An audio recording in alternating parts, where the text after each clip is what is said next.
Wherever you are, however heavy the day was, take a breath, settle in. Welcome to the Solace Sofa. High in a snow-dusted mountain valley, tucked away from the rushing world below, sat a cozy wooden workshop.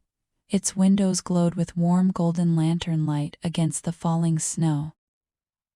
Inside lived an old master clockmaker, famous across the lands for crafting timepieces of exquisite precision.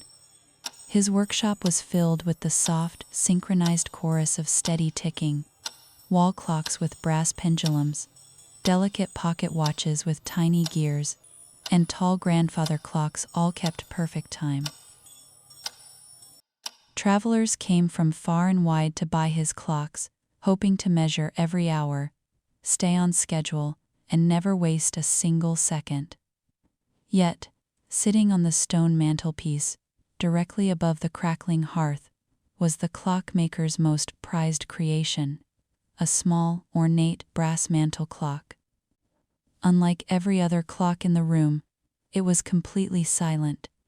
Its hands rested motionless at 6 o'clock, and its inner spring lay softly unwound. One cold evening, a weary traveler stepped into the workshop, shaking snow from his heavy coat. He looked exhausted, his shoulders hunched from years of chasing deadlines, tracking hours, and constantly feeling as though time were slipping through his fingers. As the traveler listened to the rhythmic ticking around the room, his eyes fell upon the silent brass clock above the fireplace. "Master Clockmaker," the traveler asked softly, "you craft timepieces that never lose a single second. Why do you leave your finest clock unwound and still?" The old clockmaker smiled warmly, pouring a cup of hot spiced tea for his guest. "Because," the clockmaker replied gently, "a clock is not broken simply because it has stopped turning. It is merely resting." The clockmaker motioned toward the crackling fire. If a spring remains constantly tightly wound, forced to turn without pause day after day, the metal grows fatigued. Eventually, it snaps beneath the pressure. But when it is unwound, it retains its true strength. It sits in quiet balance, unbothered by the passing minutes. The clockmaker looked at the tired traveler. "We often treat ourselves like clocks that are never allowed to stop. We measure our worth by how much we accomplish, how fast we move, and how tightly we stay wound.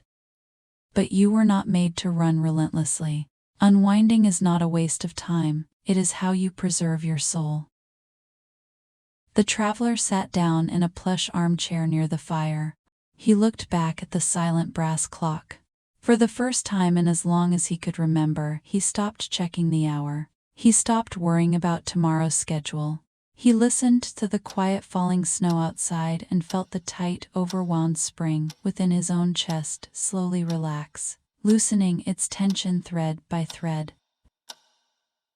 Whenever you feel overwhelmed by the pressure to produce, to keep up, or to constantly stay in motion, remember the clockmaker's favorite clock. You do not lose your purpose when you stop. Giving yourself permission to pause is how you stay whole. Close your eyes now. Unwind the mainspring of your mind. Let the night hold you in stillness.